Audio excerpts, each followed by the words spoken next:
The streaming. We see the stream. Hello, hello.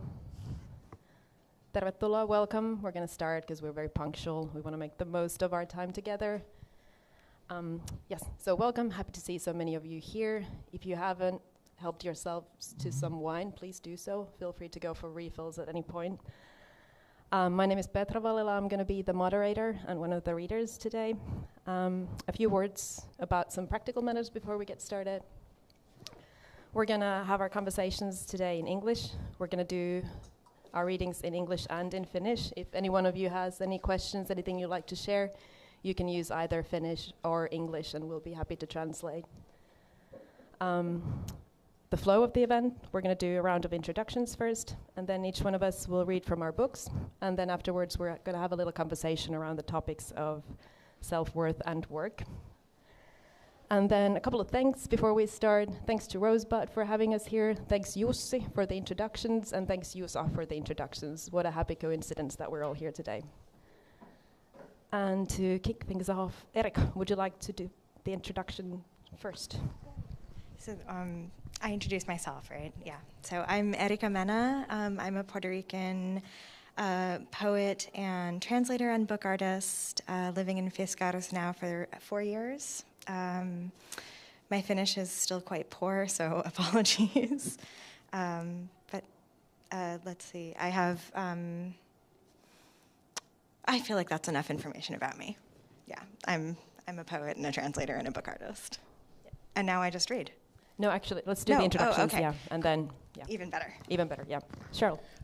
Hi, everybody. Nice to see you here. I'm Cheryl J. Fish, and I first came to Finland in 2007 as a Fulbright professor at the University of Tampere, and I've been coming back ever since, and my debut novel, Off the Yoga Mat, is partly set in Finland because I was so inspired by the people and the culture that I wanted 1/3 of my plot to be here.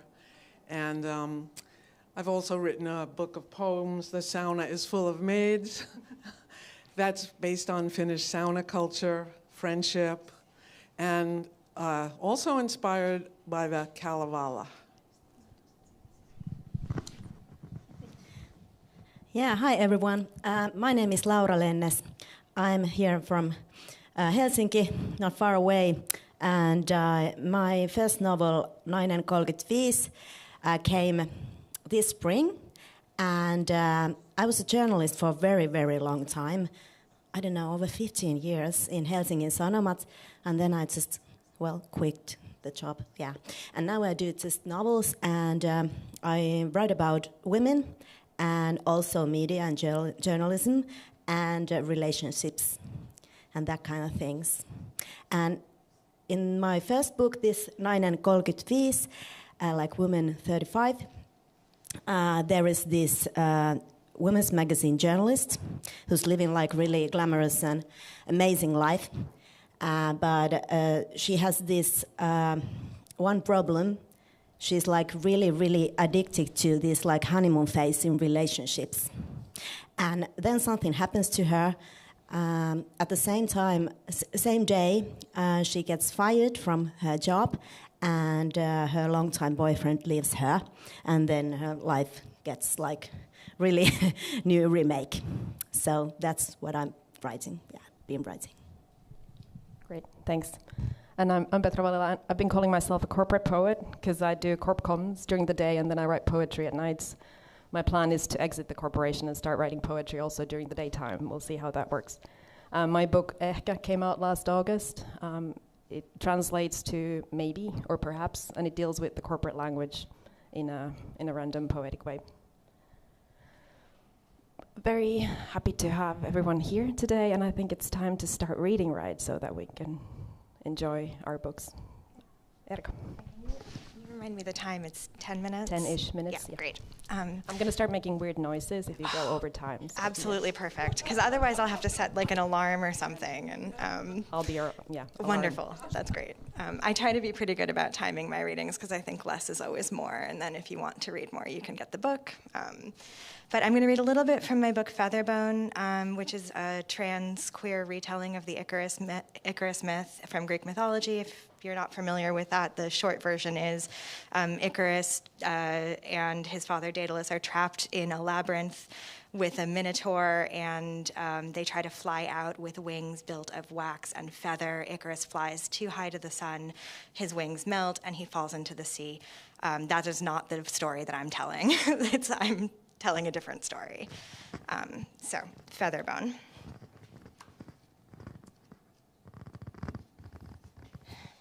Oh, also, my poetry is considered experimental in English, so don't worry too much about making total sense of it. You know the gist of the story, and I would encourage you to focus on the sounds.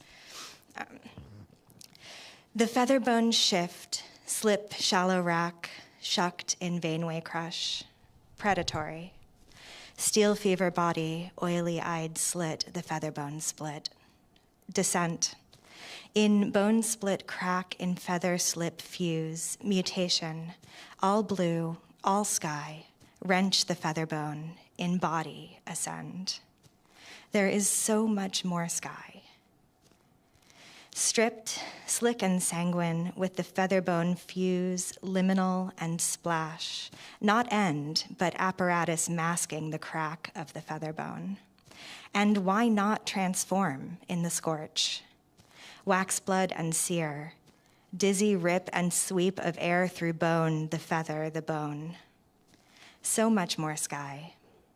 The featherbone sought to root, in bone flight, in feather fall, in asphyxia, the featherbone seeks still, the featherbone seeks history and flight, skin rip and slough already opaque, where the featherbone sinks its point to flesh fallow feed in shallow, to marrow, to hollow, so much more sky than land. In every other telling, it fails.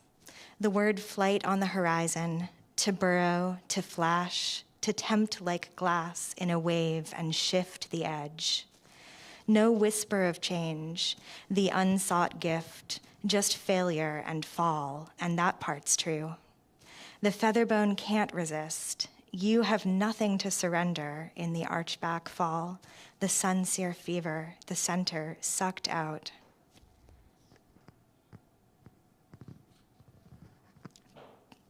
Because space must be occupied, because something hunches beneath, the crack in surface tension, because there is no space for another. Remember, the bone splits sing, the blood thrums songing. You call your own name. It's further than you thought. She was holy of the sun and wind and purity of sky. She had no song.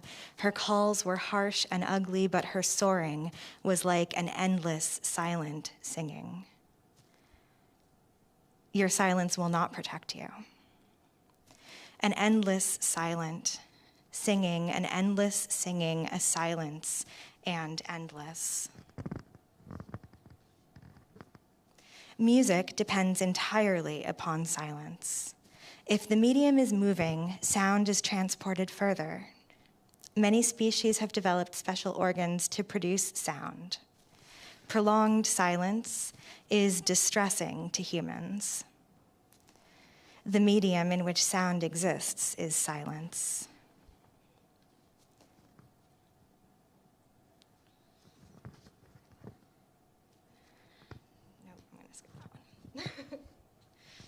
Skipping that one too.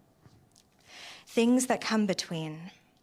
Water, nightmares, and blood. The gaping light, the hunger, the bone burst from welter and flowed wet in the dark. The feather bones stunt and wilt, this metamorphosis interrupted, a vestige unrecognizable. We have no element. Nothing sustains us when we fall. I'm going to leave that there, but the story doesn't end there, if you could call it a story. But since I've been, do I still have a minute or two? Yeah, okay. So since I've been living in Finland, I've been writing a lot about nature and darkness, and I'm going to read one or two new poems. Actually, first I'm going to read one, because I always introduce myself as a Puerto Rican poet, and a lot of people don't know that Puerto Rico is a colony of the United States, hence me being a native English speaker as well as a Spanish speaker. And in 2017, Hurricane Maria devastated the island of Puerto Rico, and along with a handful of other Puerto Rican poets, I put together a project called Puerto Rico mi corazón, Puerto Rico in my heart, and this is the poem I wrote for that. So, the problem of infinities. First is the plural, the problem of infinities. They can't all be ignored. They look into the darkness and watch the start of one, but from a measurable distance. Or they start to perceive it, an infinity of dark already entangling their sight. Or the infinite extension of stars, absorbed eventually into the dark. The space between bodies is always filled and infinite. Imagino las estrellas in a dark and shattered night, each one an invisible island, repetition in the dark. The first of the winds to name itself in an extinct and poorly attested language, estrellada. Imagine leeward in relation to the winds. The words stretch into winds on the last inhabited lands. Imagine the first people in the path of the future. It takes the light, it takes the water, it takes the air. I've broken into silence. This long month of darkness, extending toward infinity. I give you my heart and its empty light, but you can't make anything of it anymore. It is only a vessel for rising, 500 years of forgetting, for breaking in waves. Or the silence of a million frogs, days, eyes watching from the dark, where everyone is a citizen of heartbreak, of silence, and of todo que lo podemos imaginar, of falling, of border, of borrowed, of borrado, of gritando, of an atlas of winds. Citizens of endless emergency. What do we inherit and how do we carry it? We are always looking for ourselves, calling our own name in the tongues of the first colonizers or the tongues of the second one, where they slip into our blood.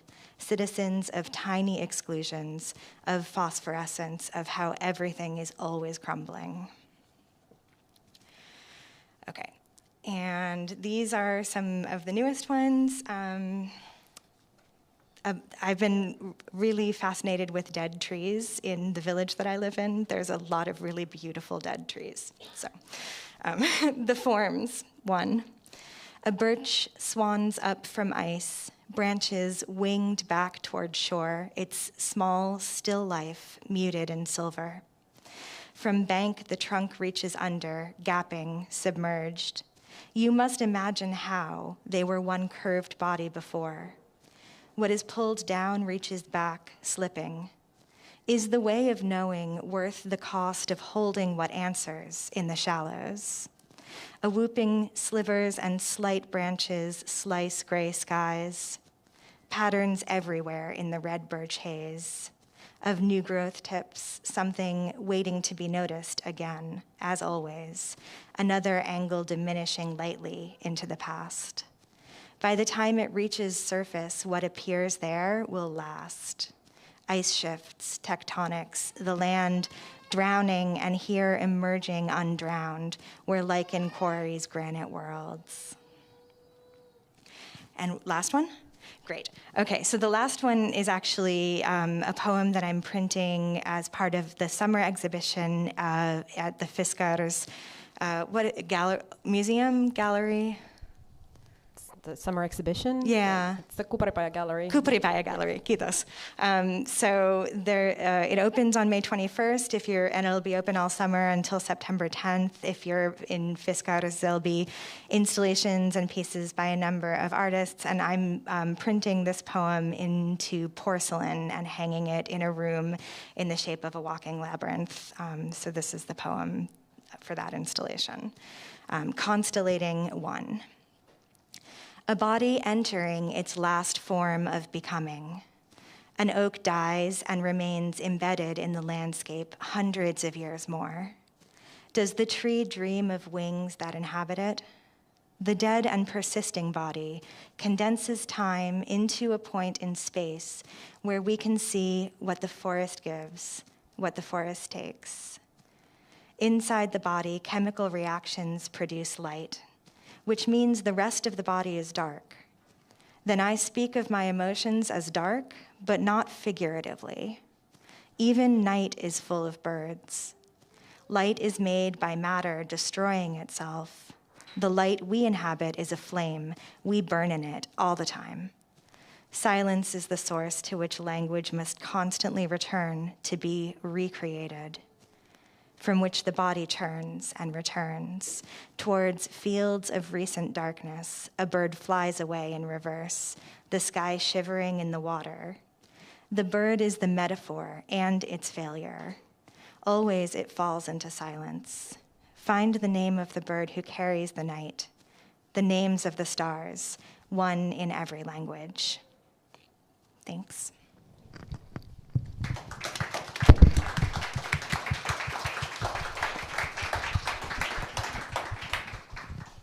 Thanks so much, Erica. And Cheryl, your turn. So I'm going to read a few short sections from my novel Off the Yoga Mat, which is about 3 characters turning 40 as the year 2000 Y2K. You remember Y2K? Some of you maybe do. And they basically find their lives unraveling, their aspirations dashed. So I'm going to read a little from Nate's chapter. He's broke. He's in his 8th year of graduate school. And he decides to take yoga because he's in pain. So I'll read a little bit of Nate from chapter 1. January 1999, inflexible, Nate. When others achieve success, how does that diminish you? Nathaniel Dart didn't care to consider this question from a talk radio host. He was about to leave his apartment with a spasm in his back. His friend Gil and his girlfriend Nora had finally convinced him to take a trial yoga class in a studio a few blocks away. As he shuffled down 2nd Avenue, the excess of others gnawed at him. A cash bonus Nora received at the end of the year. She deserved the money for a job well done, but he hadn't grabbed her around the waist or smiled in a swell of support, nor had he taken her out to celebrate. And when Gil won a lottery for affordable housing nearby, this is in New York City, so affordable housing is not easy to come by, which meant more space and rent stabilization. Of course, Gil rubbed it in his face, mentioning Nate's dark studio apartment with moths burrowing in the closet. Nate had no choice but to resent him. One other victory throbbed against his bony vertebrae. His old study group mate, Monica Portman, landed a teaching job in Boston, a position that Nate should have applied for, could have applied for, if only he'd finished his thesis. He struggled to accept Ralph Waldo Emerson's credo that envy is ignorance. He stopped suddenly on the sidewalk to watch dumpster divers pick through garbage bins outside the supermarket. They'd cook what was still edible. Someone shouted through a megaphone about the futility of waste in New York City. Determined to find freshness in what had been declared foul, the Freegans sorted through packages past expiration dates and found perfectly decent bags of bagels, cookies, and cut-up carrots. He heard them complain about tossing food when they were hungry and homeless folks everywhere. Nate felt disgusted by the vast inequalities in society. This topic mattered more than revising his thesis on jealousy as an evolutionary trait in humans. Nate's research combined a trifecta of disciplines: science, literature, and psychology. He knew it sounded loopy when he claimed a jealousy hormone benefited not only those species studied by Charles Darwin, like the blue-footed booby of Galapagos, but also Homo sapiens. Envious rage might motivate men and women to loosen their desire for control, and the result could turn out for the better. Yet jealousy was no walk in the park. It caused primitive rage and destruction, something Nate witnessed everywhere. In his thesis, he proved his point by examining jealous characters in Shakespeare's Othello and King Lear. How does their success diminish mine? He wished he could put that thought out of his mind. Nate spent countless hours in his swivel chair. One could say he lived where he sat. In the yoga place, a tingling numbness ran down his legs, pain and trembling too. He stood in a darkish room. A teacher asked them to bend from their core towards the floor. He couldn't reach past his knees. I am not a yoga guy, he thought. I have more in common with the Freegans. I should have never set foot in that dusty old hovel. He felt others staring at him. Nate contemplated his future on all fours, doing cow and cat, rounding his back like a feline, or should he flatten it like a bovine? Who named these poses? The students stood in unison, placing a bent leg along their thigh for tree pose. He grabbed a beam. Focus on one point on the wall, said the teacher, a strikingly fit woman named Lulu Betancourt, who welcomed them warmly and insisted they obey their own bodies. Take a 3-part breath and be mindful. Let air seep out like a leaky balloon. Nate smirked. He visualized a giant balloon emptying with farting sounds. He filled his lungs, then exhaled just as he was told. Relaxation could wash over him. So that's a little bit of Nate. Now I'm going to read from later in the novel. So Nora's Nate's ex-girlfriend. She breaks up with him because she's turning 40 and wants to have a baby, and he's still working on his thesis and is not ready. And, still doesn't really earn his own living. And so now Nora goes to Finland to work for Nokia on a short-term assignment. And she's also taking a class at the Technical University in Tampere. So this is a section, chapter 9, when she meets the Finnish guy that she develops a terrible crush on.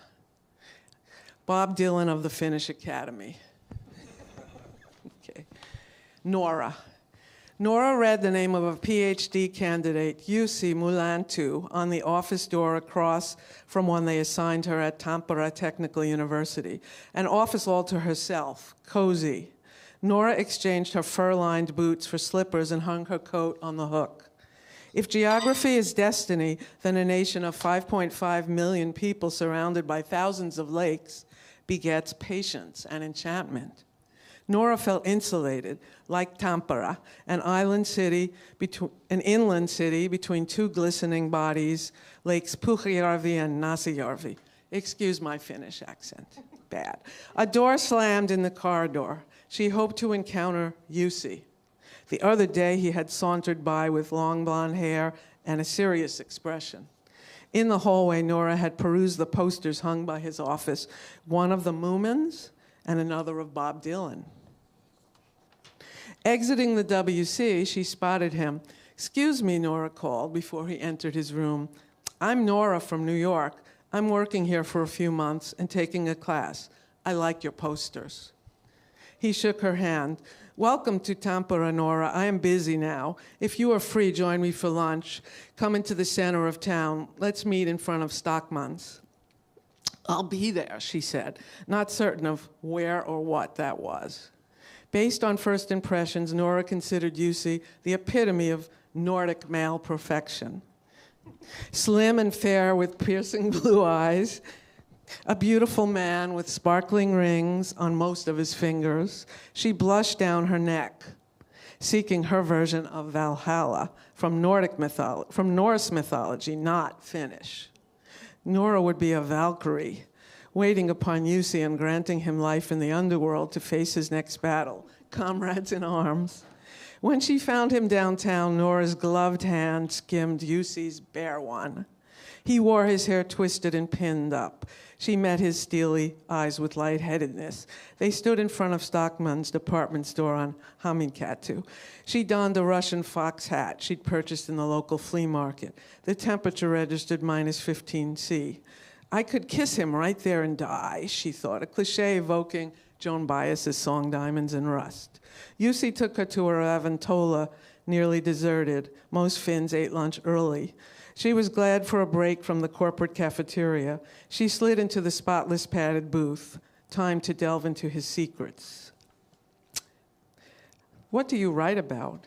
Music and nature and Finnish literature, he said, after he chewed and swallowed his food. And some nights I go out to boogie. You dance? No. Then what does it mean to go boogie? He flashed a sinister grin. I cannot explain. You are a big fan of Bob Dylan, she said. I saw the posters. I followed Dylan across Europe. I never tire of his shows. In fact, UC fashioned himself the Bob Dylan of the Finnish Academy, a master of disguise and providing minimal explanation. He wrote about obscure academic essays, wore long coats and silver rings, and when he had the funds, could outdrink everyone to the toast of kippis. What are you studying in your culture class, UC asked. The Winter War, the loss of life and land. Yes, because of what we gave up in that war and the other one, we distrust the Russians. Americans have had our share of grief with Russia, she said. And now a little bit about her corporate life, since that's our theme here. Nora was getting up to speed on international affairs. At work, she attended a meeting about the Nokia handset, engineered to exude existential truth. All products combined desire and clarity. Nokia's phones were easy to use. The firm wanted to expand into Canada and the Americas. Could she entice her compatriots to purchase and love Nokia products with unflagging loyalty? The competition was heating up. They racked Nora's brain to find out what she knew about the American consumer's aptitude, resistance, and disposable income. They imagined that she, a mid-level copywriter, had her fingers on the pulse of her nation. She lacked that authority, but she pretended to be an expert. She spoke of how the US planned to spend billions to prevent the Y2K bug because they couldn't afford to lose data and replace hardware. She sounded confident as she absorbed the subtleties of Finnish identity. Finns played down the origin of their exports. Most Americans barely registered an awareness of Finland, presuming nothing of great importance came from there, with the exception of the music of Sibelius, certain Marimekko floral prints, popularized by Jackie Kennedy in the 1960s, and wonderfully made chairs. I'll stop there. But as you can see, I like to use humor. Okay.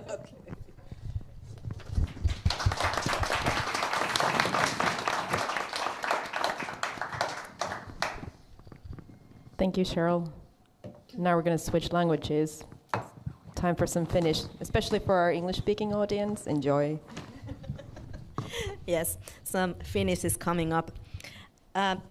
Tosiaan siis Nainen 35 on aika semmoinen mediakriittinen kirja. Mä olin itse tosiaan pitkään journalistina, ja tämä käsittelee siis 35-vuotiaan naisen työelämää mediamaailmassa ja sitten myöskin ihmissuhteita.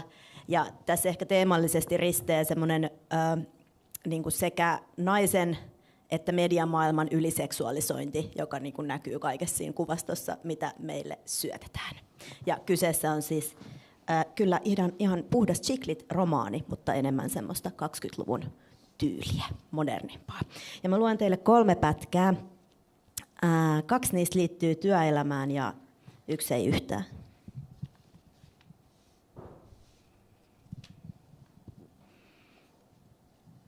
Ensimmäinen on työelämään liittyen. Ja tässä vaiheessa tämä päähenkilö Aava ei ole vielä saanut potkuja naisten lehtityöstään. Kaunis kakka, pomo sanoi. Toimituksen ideointikokous oli puolessa välissä. Kokous alkoi aina kello 2, mutta yleensä pääsimme aloittamaan vasta 15 yli, sillä ensin kaikki jonottivat toimituksen pienelle kahvikoneelle, joka teki vain pahanmakuista kahvia, mutta koska se oli samalla myös ainoa kahvikone, jono aina syntyi. Evelina oli ihminen, joka prosessoi ajatuksia yhteiskunnasta. Minä söin prosessoitua ruokaa. Viimeksi hampurilaisaterian tuplana. Meillä ei ollut mitään yhteistä. Koetimme vain pysyä toistemme tieltä poissa. Ehkä elämä palaisi normaaleihin uomiinsa, jos vain keskittyisin töihin. Nousin kokoushuoneen kovassa konttorituolissa ryhdikkäämmäksi ja vetäisin 80-luvun henkistä olkatoppauksin varustettua kukkapaitaani suoremmaksi. Olin mätsännyt siihen aniliininpunaisen mattahuulipunan. Kaikki järjestyisi. Olin kuitenkin varteen otettava, menestyvä naistenlehtitoimittaja, jolla oli maailma raportoitavana. Vallan vahtikoira, se minä olin. Kaunis kakka, pomo toisti ja sulki silmänsä. Hän istui konttorituolissa Versacen käsittämättömässä mekossa. Hengitti hiljaa sisään, sitten hiljaa ulos. Puoliksi poltettu tupakka savusi kristallisessa tuhkakupissa. Mitä, uskalsin kysyä. Kaunis kakka, Aava, pomo sanoi. Tiedät kyllä, mikä on kaunis kakka. Kyllä vain. Tiesinkö? Miksi kokouksia oli näin usein? Ja miksi ne olivat aina tällaisia?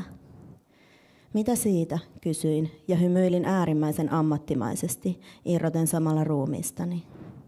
Kaduin heti, että olin kysynyt. Evelina hengitti pöydän toisella puolella enää pinnallisesti. Hänkin aavisti, mitä oli tulossa. Nyt se tapahtuisi. Pomo paukautti kätensä pöytään ja rannekorut kilisivät. Kuka teistä kirjoittaa jutun kaunista kakasta? Mikä muoto on täydellinen, jotta sitä kehtaa esitellä? Miksi kukaan haluaisi esitellä? Aloitin, mutta vaikenin itsesuojeluhaluisesti. Aava, pomo kysyi. Vilkuilin oikealle ja vasemmalle, mutta kaikki väistivät kysyvän katseeni. Evelina pudisti päätään tuskin havaittavasti. Sitten hän räpäytti pitkiä luonnonkauniita ripsiään, sen näköisenä kuin toivoisi olevansa edelleen töissä jossain hienossa kuivassa amerikkalaisessa sanomalehdessä. Aava, pomo kysyi uudelleen. Olin vaiti ja katsoin seinään. Aava, niin, kuiskasin. Epätoivo nousi ylemmäs, kunnes alkoi lamaannuttaa keuhkoja. Huomisaamuksi. Minun pöydälleni, ei itse kakka, pomo tarkensi. Ymmärsitkö? Vaan teksti, sinun tekemäsi artikkeli, aiheesta. Aiheesta kakka. Haaveilin liian monesta Chloen, Furlan ja DKN:n laukusta ollakseni ryhtymättä hommiin. Kyllä, huokaisin. Minä teen sen. Cesar saapasteli kokoushuoneen nurkkaan sijoitetussa häkissä, kuivilla jaloillaan. Söi pari auringonkukan siementä ja saapasteli lisää. Hennon ollan yli oli aseteltu valkoinen puuvilakangas. Päätä koristi mahdollisesti maailman pienin laakerinseppele. Se on pukeutunut tänään poikkeuksellisen tyylikkäästi, sanoin pomolle ja hymyilin ystävällisintä hymyäni, enkä sitä, joka viestitti minun suunnittelevan juustohampurilaisen syömistä. Tyhmä, kuului rääkäisy. Solvasiko tuo lintu minua? Tyhmä, tyhmä, tyhmä, Cesar antoi mennä toogassaan. Vihreät höyhenet pörhistyivät toogan sisällä ja lintu heilui rytmikkäästi, pienellä keinullaan edestakaisin, pää ilmaa kuokkien. Tyhmä, se rääkäisi niin, että ääni murtui. No niin, pomo huokaisi. Olet kiihdyttänyt Cesarin. Ole hyvä ja poistu. Odotettuani puoli tuntia käytävällä, että Cesar olisi rauhoittunut, raotin varovasti kokoushuoneen ovea ja luikin takaisin paikalleni. Lintuhäkki oli peitetty. Otin esiin pinkin höyhenpäisen kynäni ja ruudullisen muistilehtiön. Suoristin ryhtiä ja odotin. Aava, missä helvetissä olet taas ollut? No, aivan sama, pomo sanoi. Artikkelisi, kaunis kakka, liian upea pönttöön. Voisimmeko puhua siitä hetken, hän jatkoi. Nielaisin. Amazonin kautta sai tilata hilepusseja, jotka syötiin ja jotka saivat ulosteen kimaltamaan. Tästä minä kerroin siinä jutussa. Kollegani katsoivat minua ilmeettöminä. Tässäkö oli loppuni? Myönnän, että minulla oli joskus vaikeuksia kirjoittaa vetäviä juttuja tällaisista aiheista. Näin, siinä hän oli töissä vielä, ennen kuin kaikki loppui. Ja sitten lukisin toisen pätkän tällaisesta, kun tämä päähenkilö Aava yrittää harjoittaa elämänhallintaa.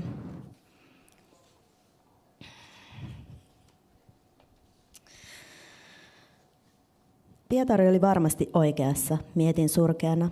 Hän oli katsonut vartaloani ylhäältä alas, kuin se olisi ollut epäilyttävä pörssikurssi. Minun pitäisi pitää itsestäni parempaa huolta, tai 35-vuotias kehoni romahtaisi altani. Ja jotta Pietari olisi tyytyväinen, minulla ei ollut varaa menettää jälleen yhtä miestä. Vilkaisin juustonaksupussia, Mau vilkaisi minua. Nielaisin ja yritin miettiä jotain muuta. Selailin puhelinta. Belinda-lehden otsikot vyöryivät silmiini. Ne tuntuivat kaukaisilta. Oletko sinä Suomen rikkain ihminen? Saatoin kertoa vastauksen jo pelkän otsikon perusteella. En ole. Onko tässä maailman paras seksiasento? Ei. Pitääkö kananmunadieetti laihana? Ei. Onko dinosauruksia vielä olemassa? Ei. Dinosauruksia ei ole enää olemassa. Jos otsikko on muotoiltu kysymykseksi, lukija voi olla varma, että vastaus kysymykseen on ei. Jos toimittajat tietäisivät vastaukset varmasti myönteiseksi, he eivät muotoilisi otsikkoa kysymyksen muotoon. Huokaisin ja sysäsin puhelimen pois. Juustonaksut. Repäisin foliota. Osa lensi lattialle, osa suuhuni, kun käteni kauhoi keltaista massaa. Rasva suli kitalakeen ja suola kutetti suupielissä. Käärin pussin kiinni ja sysäsin pois. Olisi korjattava tilanne. Mauluikki räsymaton poikki ja harpoin päättäväisesti kohti keittokomeroa. Tehosekoittimesta pöllähti tomua, kun kurotin sen ylähyllyltä. Kokosin ainekset tiskipöydälle riviin. Ne tuijottivat minua vaativasti. Pietari oli hankkinut tuoretta pinaattia, kurkkua, kosketin sen pintaa ja värähdin, omenaa, inkivääriä ja lehtikaalia. Sinne vain sekaan. Käynnistin tehosekoittimen, ääni viilsi ilmassa ja mau juoksi sohvan alle. Terveellistä vihersmoothieta. Vihreä lima pulpahti. Nostin kannun huulilleni, otin nenästä kiinni ja annoin mennä. Hyi! Makua oli paranneltava. Kaadoin reilulla otteella juustonaksuja samaan lasiastiaan ja painoin start. Maistoin. Ei itse asiassa ollenkaan hullumpaa. Mutta tähän oli saatava tolkku. Kaadoin liejun viemäriin, pesin tehosekoittimen kannun ja kuivasin sen huolellisesti siniruudullisella talouspyyheliinalla. Asettelin tehosekoittimen kannun takaisin ylähyllylle, ulottumattomiin, minne se kuuluikin.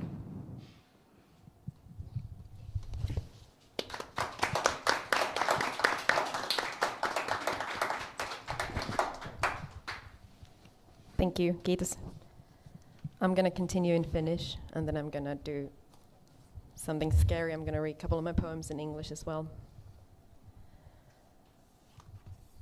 My book deals with corporate language and all kinds of disclaimers and the types of language that you wouldn't necessarily consider poetic, and then repositions and reframes it into something that might resemble a poem.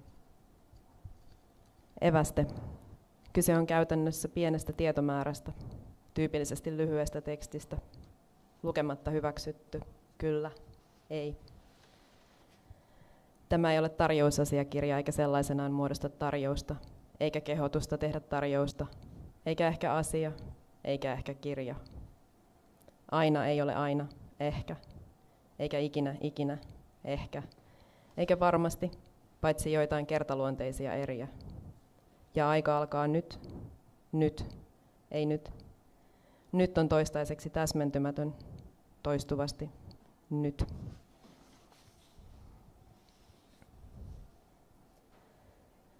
Tätä samaa olen katsonut 170 minuuttia.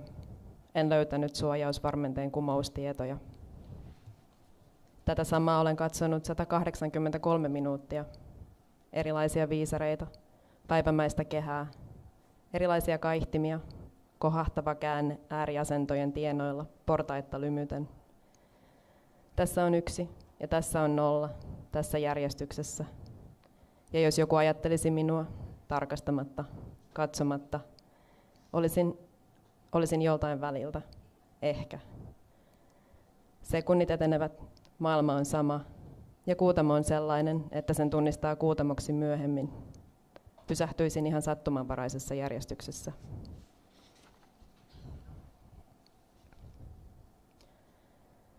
Vuosikertomukseen. Tällainen asiallinen ajanjakso ja tämän verran aineetonta materiaa. Tallentumaton tapahtuma ikkunassa ei äänny. Toteutumaton potentia kaapin päällä, sinne korjattu ennuste. Ja että asteikko ei ollut yhteismitallinen, ja minä olin 3,8, ja sinä olit salaa 78%. Taulukosta puuttuivat talitintti ja kalat. Tarkastettava. Sotien alku- ja loppuvuodet, kaikkien syttymättömien ja viitekorot, ettei tule ehdottaneeksi vähempää, ettei jää kiinni. Muututko merkittäväksi? Olet vasta kun olet. Aineeton. Välitätkö? Ajattelin, että olisin kertonut jotain. Joku oli antanut varpusille ruokaa. Jotain oli taas tekeillä. Huomasitko, miten tyhjiltä parkkihallit näyttivät? Ajoin koko matkan. Väistin vastaan tulevat aina siihen lintuun saakka. 3 sekuntia lattialla vastaa 5 sekuntia lattialla. 15 minuuttia lattialla. 15 päivää. 5000 kilometriä, ainakin tässä kasassa. Jouluaattoja, ikkunanpesutalkoita, parvekkeelle kuolleita kanervia. Samansuuruiseksi käsitettävien alkioiden järjestys voi vaihtua lajiteltaessa. 5 sekuntia, 4 valovuotta heijastuvat tähän näin. On 15 samansuuruiseksi käsitettävää aamua. Oli samansuuruisiksi käsitettäviä ensilumia. Samansuuruisiksi käsittyviä epämääräisiä, aina samansuuruiseksi käsittyvällä lattialla, vaikka kuinka lajittelet. Lajittelu toimii minimitilassa eikä siten vaadi joukon koosta riippuvaa lisämuistia. Jatka suurimman poistamista ja jäljelle jää 3 sekuntia. Mahdollisesti tulkinnanvaraista, mutta ne kanervat. Huhtikuu. Nyt kun on minun vuoroni, pitää ihan erikseen vielä varmuuden vuoksi pyytää, että et välitä tätä tai mitään osaa tästä sellaiselle pinnalle, jossa tämän osan leviäminen olisi lainvastaista. Ja pitää erikseen vielä varmuuden vuoksi pyytää, että ajattelet, etkä tulosta turhaan. Ja pitää pyytää, että huomioit ystävällisesti sen, että nämä ovat minun yksityisiä syitäni ja minun aineetonta omaisuuttani. Eivätkä nämä välttämättä edusta ketään tai pysy tällaisina tai tarkoita mitään. Eikä näillä tuoteta mitään tai pyritä tuottamaan mitään tai ennusteta tuottoja. Ja että näitä ei pidä käyttää ilman erillistä, nimenomaista kirjallista suostumusta minulta tai joltain minua muistuttavalta. Moving on to the scary part.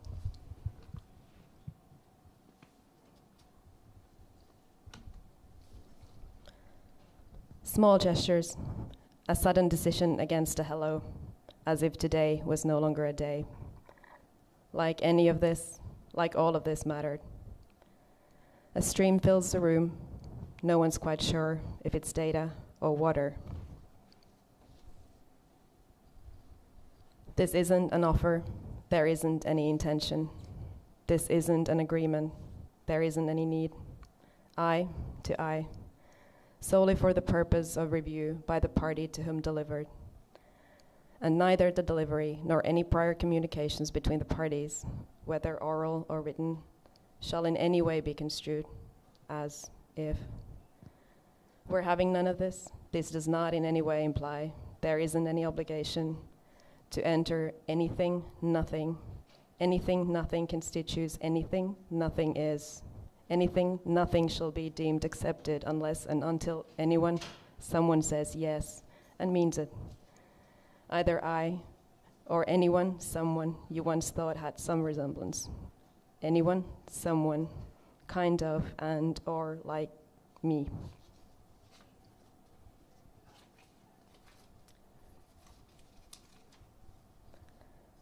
You were here only a logo ago. These changes change. I swear I saw you flashing green. Away for 5 hours, for now. Away for 5 hours, for good. Yet the shade's the same. I'll be permanently tentative.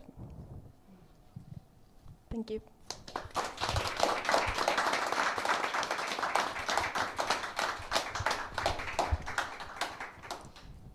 Thank you. That was fun. And now moving on to the discussion that we promised. And if any one of you has any questions, feel free to just shout, please. We would welcome any thoughts and feedback.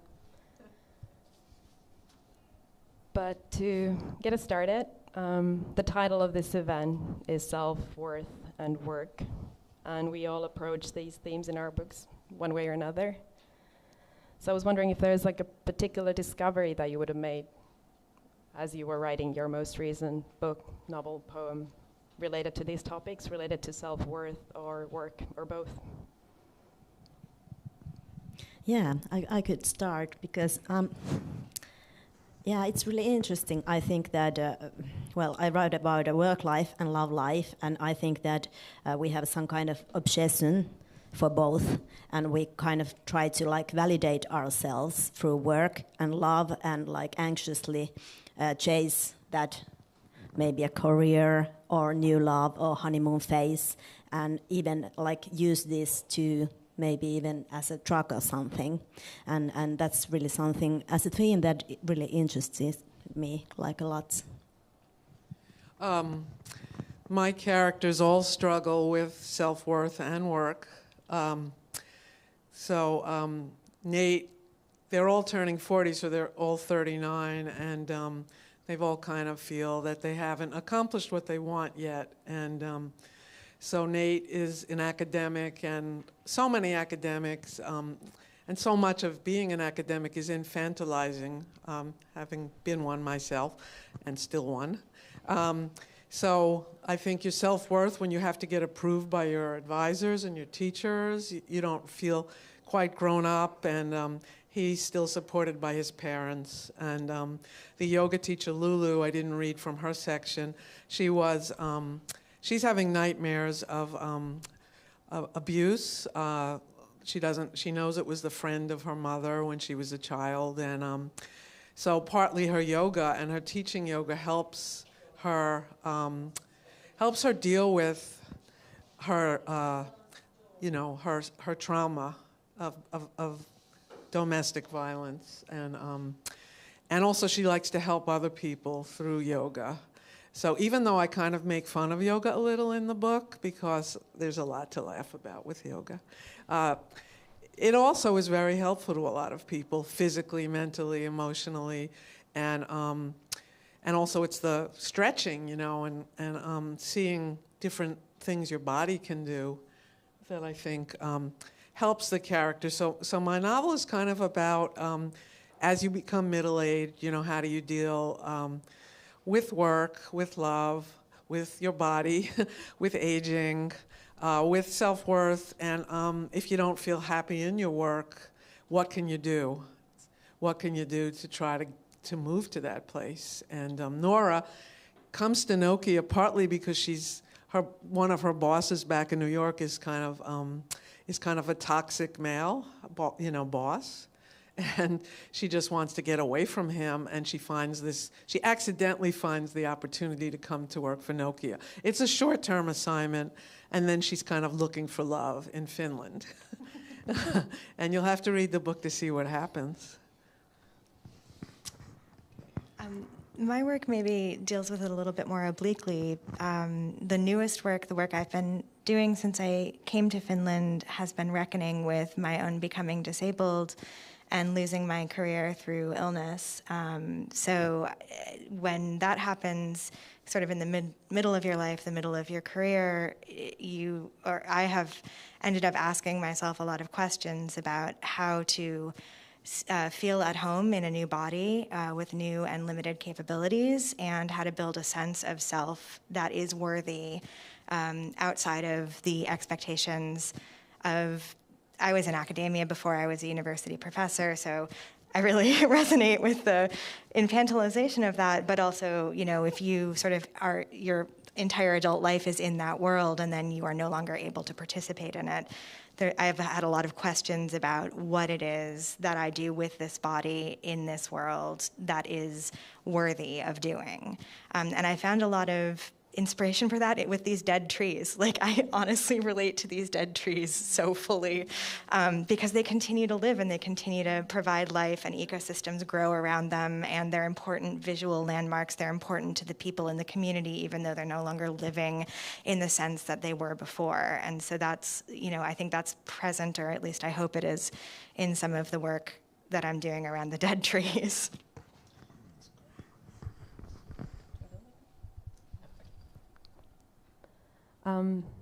I think that you also touched upon the next question that we had, like, how is work related to self-worth? But the topic of self-worth in more broader terms, I have an anecdote about work and self-worth, I think. I've been in corporate roles doing all kinds of corporate comms for the past almost 20 years. and I've been suffering from the most horrible case of imposter syndrome. And since last year, since my book came out, that imposter syndrome, as strong as ever, has attached itself into my writer personality. So I'm so fine at work nowadays. Like, I have no anxiety, none whatsoever. I know that I'm doing so well. Like, I'm so good at my job. It's it just displayed, yeah, it happened overnight. And now when it comes to writing, like, well, you know, I'm in good company with my syndrome. But yeah, it's funny how quick that shift can be. And it's linked to what matters to you the most, I guess, because I think my priorities have shifted as well. Well, just being a writer creates a lot of anxiety. And, pretty much in the US, you have to have a job. You can't make it as a writer. So I'm envious of all the state support you guys have in Finland for the arts, because I've had to have this academic job with a very heavy teaching load. I mean, I'm still lucky to have a job.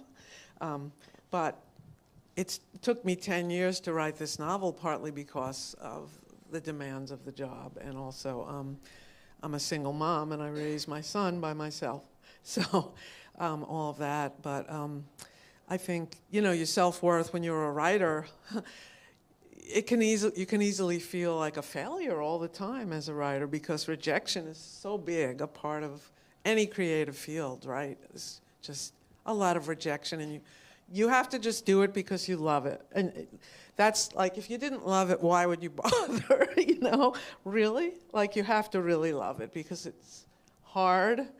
It's hard to find motivation, and then you just get rejected constantly, right? I know there's probably a lot of artists and creative people in the audience, so you know what we're talking about here. How about you, Laura?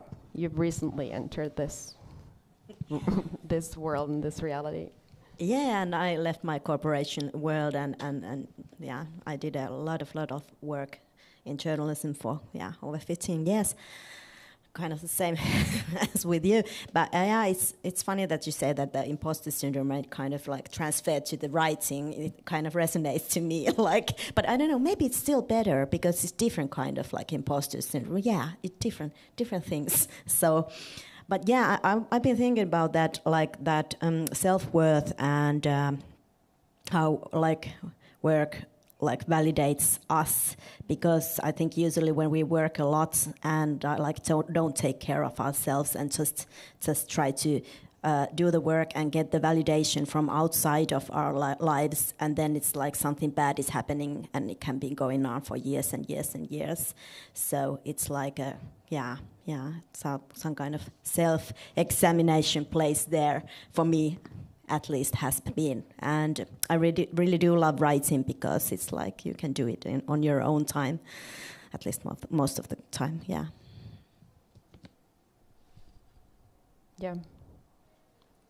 Yeah, I think I can only agree. It's so much fun to write. Yeah. I just want to quote one of my favorite book artists who has a series of prints called Anti-Capitalist Love Notes. And they're just beautiful. Radical Imprints is her name on social media, if anyone wants to find her. But she has this, a print she makes a lot in different forms that just says, "You are worth so much more than your productivity." And I feel like that's the message that I just always want to carry with me. And I think leaving a corporate life for a writing life can help you center that sense of being worth more than what you produce, even though we are producing, right? But maybe the value of the production can be assessed differently because we're doing it out of love, not like the sense of economic necessity, right? Like, even though there is a lot more state support for arts here than in America, for sure, very few writers are making a living full-time as a writer, even here. So the motivation is... It's still relatively privileged to be able to be a writer. Absolutely. So yeah. I want to just acknowledge that. Right. Yeah, for sure. Actually, building on what Erica just mentioned, I need to check out those. She's brilliant. Work. It sounds inspiring. Because we're living in this like super uncertain world, this post-pandemic hybrid model where everything is everything and nothing's nothing, and one crisis after another. What would you say is the role of like writing and poetry and literature in making the everyday experiences more understandable, I guess, or more approachable, or like just like making sense out of it all? Like an easy question. It's something I think a ton about, and I think probably the role of art, as I think about it, in any genre, in any medium, is to help us imagine a different way of being in the world, and to take a removed standpoint and help us be critical about the world that we're all engaged in building together. And I think your poetry is doing that for sure with that corporate speak. I wish I could have understood more of yours, but yours is as well, Cheryl, to be that critical standpoint is so essential, and I think it is the essential work of art to occupy that place and then to also help us imagine what a different world might look like. Yeah, that's definitely something that I try with the poetry that I've been working on, taking something that appears normal, self-evident, becomes invisible and automated, and sort of shifting that gaze just a bit and shifting the language just a bit, and creating that bit of a glitch that sort of exposes the fact that it's not normal or the only potential or the only possible interpretation of that language.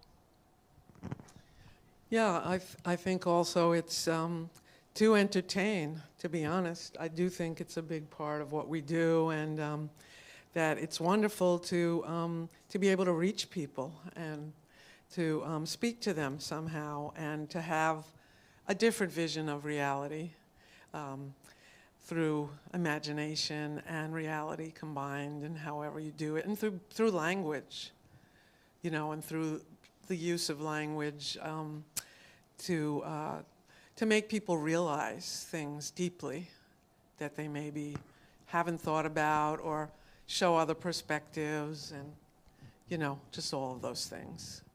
So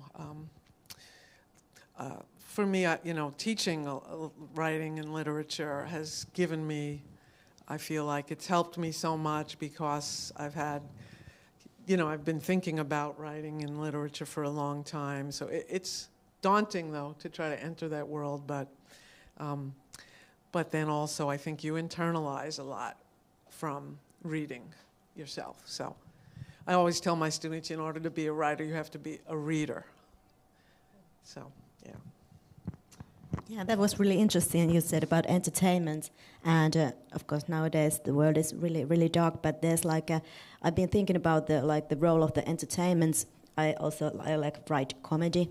I wasn't serious here when I read it all the time. Must make a note. But yeah, what's the function in comedy in nowadays world?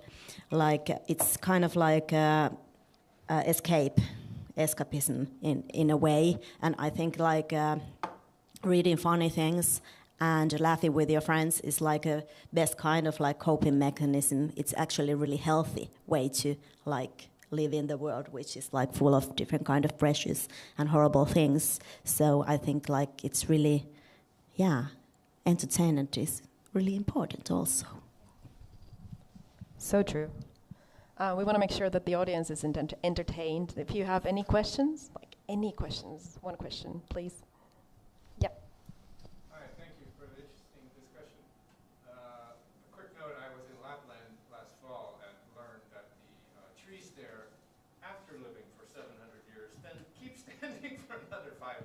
So I was pretty impressed.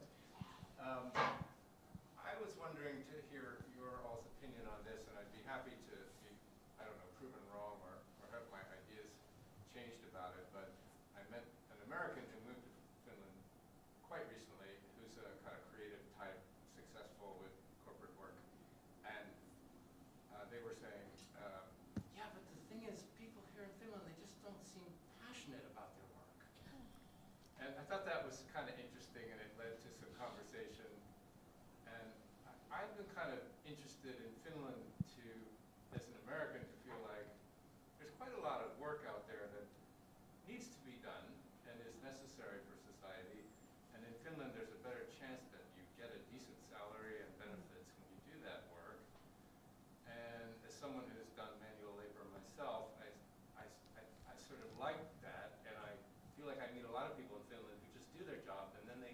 kind of have this other thing going on the side in their free time that's their creative thing. And so I was trying to explain to this person that, well, there are these other ways of thinking about this. And I was just wondering, with a lot of assembled experience and perspective there on the stage, what you all thought of that theme. I'm going to jump in as an American who's lived in Finland now for 4 years, which, is still, I still feel new to Finland. I'm still learning Finnish. So I would say Finns have a much healthier work-life balance than Americans do overall. And maybe what the person was observing was a lack of sort of absolute sacrifice and devotion to their career, which I think is quite normalized in America. The idea that you work 70 or 80 hours a week and you're willing to accept kind of terrible working conditions and a poor work-life balance because you love what you're doing so much. And I think if that's what they mean by passion, maybe I would agree that there's less of that in Finland. I would also say that's a really good thing. And that Finns tend to be really passionate about, in my experience, the Finns that I know, and I live in Fiskars, which is like a small artist community. It's 600 people, over half of whom are artists and craftspeople. It's kind of an unusual place to live, but the Finns that I know from living there are really passionate about the craft and the work that they're doing. Sometimes they're doing it professionally full-time, but sometimes they're doing it as a hobby.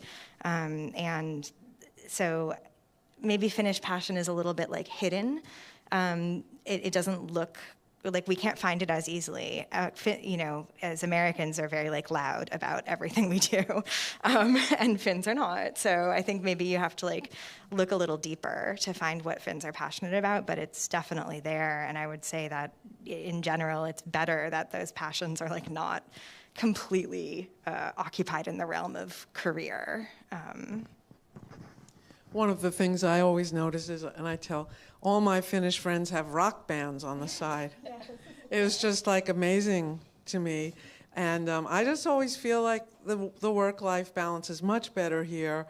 You have more paid vacation, you have family leave, all the things we don't have in the United States, you have here. So, my impression was just that it's much better here. I know that things have changed over the years, and I was just talking to UC yesterday about, things being cut, things getting cut here from what they were. So I'm not up to speed on the latest, but I felt overall that Finns have a better chance of balancing work and life than Americans. It seems like there are workaholics, tons of them. But now, since the pandemic, more people are working from home. And, remote work is here to stay.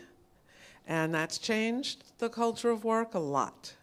And I think for me, as a teacher, I've noticed one of the terrible things about the pandemic is the students seem much less engaged, either in person or online. It's just gone way down, the student engagement, and I can't say why exactly, and also depression has gone way up in young people.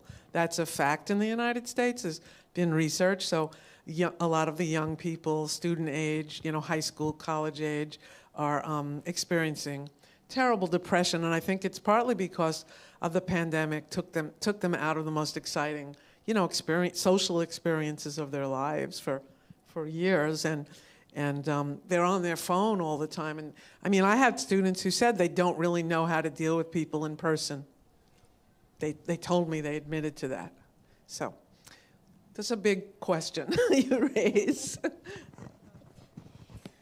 Yeah, I think it's interesting. I was thinking that I think Finnish work life has changed maybe in a decade or something like that, to be more flexible and emotionally, and the values are a bit different. So it's easier to get out of the system, and it's not so frowned upon, and maybe follow your own way, and maybe some do art or has some kind of side hustles and that kind of thing. I think that culture has liberated a bit, in a few years.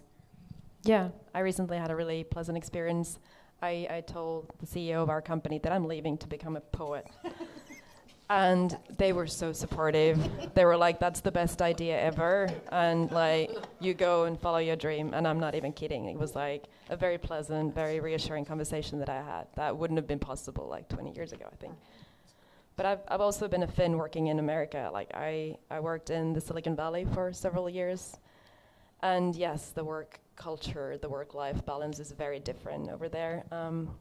But I'm not sure if I agree with the lack of passion here. I think it just comes in different forms. Like people are so committed to the work that they do during the working hours. Like they're very passionate, but they limit that passion to reasonable hours. Whereas in the States, it was like 48-hour work shifts and not sustainable, I'd say. So you can only keep that up for a certain period of time.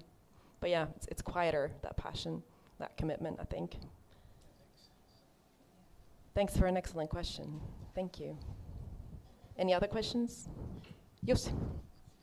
Thank you for the interesting conversation and the readings. I'm interested in your creative process, if that's something I can ask you about.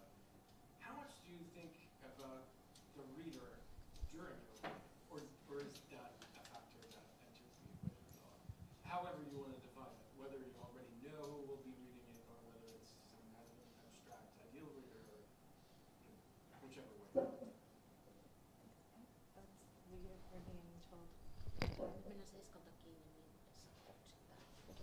We need to wrap up soon, but we can still answer this question. So the role of the role of the reader, like a lightning round. Do you think about the reader at all when you're writing your book?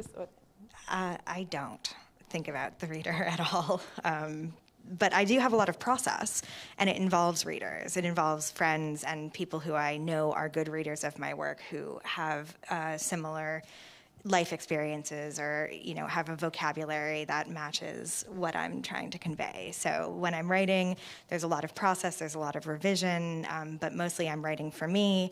And then if it gets to a point where I feel like it might have an audience, then I have some trusted readers that I will offer it to and revise and edit based on that feedback.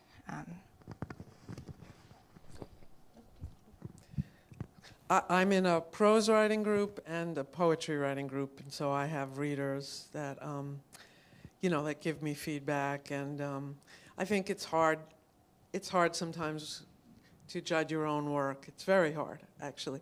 But I definitely wanted to write a novel that I would enjoy. So that was, like in writing Off the Yoga Mat, I was trying to entertain myself, to be honest.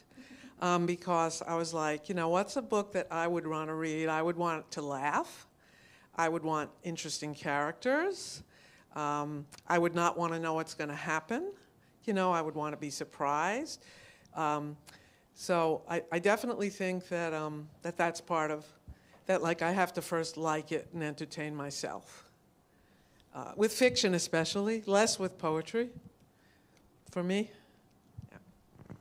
Yeah, I have exactly the same thing. I've been like, I want to write something that I would maybe enjoy. But that was really interesting question because I don't think about the reader because I can't do it because I write such a weird stuff that I try to write against the shame. And if I think that someone's going to ever read it, I will stop it right away. So I pretend that no one's never going to look at it. So, yeah. Yeah, same. An excellent method.